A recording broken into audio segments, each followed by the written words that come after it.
MCP has really become the de facto standard for AI agents to interact with external tools and services. We really saw this pop off earlier in the year when we had the kind of big, jump in number of MCP servers that were created. Many of them, though, were local, and last few months we've started to see remote MCP servers pop up, and that's become a really important thing for us building enterprise agents. And what does it mean for us to start to use remote MCP servers? Well, we have to rely on the fact that those servers are trustworthy.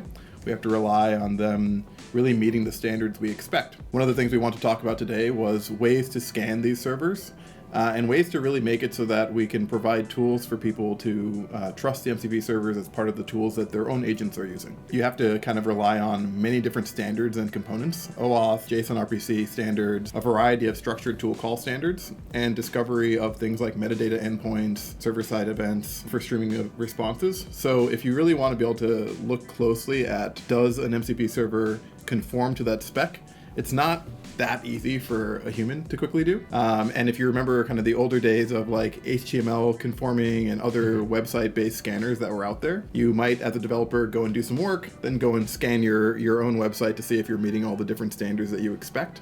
And with MCP, there's actually quite a few more that we might need to meet. So we're going to show off a few tools. One of them is actually we're developing in-house. Do you want to talk about that?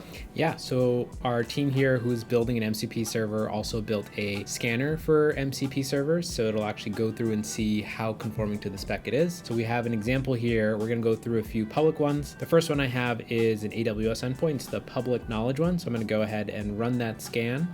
And then after a few seconds, it'll actually show you, okay, what were the well-known endpoints it found, and of the spec itself, how many vulnerabilities and the type of vulnerability that was found, and it'll give you some details of the evidence and the recommendation. One thing I'll just caveat is some of the recommendations may or may not be valid. So for example, if it is a public endpoint that doesn't require auth, it will highlight that as a vuln, but may not be relevant. And this is still experimental and early. Really the important thing that I'm excited about here is kind of a standards aware scanner that knows what MCP servers should look like in the best case. Okay, so let's do one more. We're gonna do one from Atlassian that has a public one. And this one, it found 2 well-known endpoints and it found 2 vulns. So here's an example from Atlassian. There are a variety of tools out there.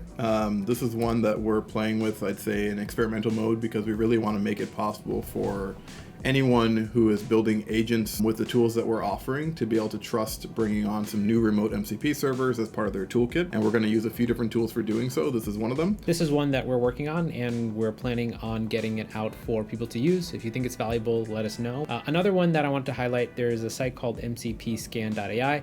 The one difference here is that it'll actually just go through the GitHub repos themselves. So it also has like a cooler little it's got the little scanner thing. So I trust it more. I did this. Yeah, the pipes here kind of fun. I like the pipes, but you got to trust the sonar radar. The scanner, situation. It's more obvious, like it's a scanner. Yes.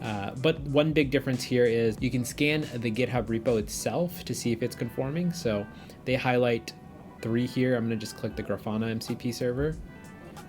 Very similarly, it will look for what is conforming, not conforming based on the GitHub repo itself. It gives you an overall assessment and lists the available tools that you kind of expect. And honestly, I would expect that many people will want to use a few tools like this, because in some cases you're going to have access to the code.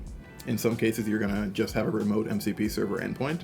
And you're going to probably want to combine the two as you start to decide which server should we be trusting, run daily checks or frequent checks every so often as things change. It's not a one-time check either. Things will change, new updates will come out, you want to check them out. Yeah. One thing I really do like is it does show you very specifically in the code what is vulnerable and highlights the recommendation. So that is pretty nice. One difference that you'll get here. Which is great if you're a dev. Yeah. Or if you're someone who's going to be forking a repo and making some changes just for your company to use it. I think this is just one of many tools we're going to want to make available to agents as they start to pick up more and more tools that are out there. I think this is a pretty big change that I expect to see, is that we're going to see more and more agents that are just grabbing and trying out new tools coming out for different websites, different applications.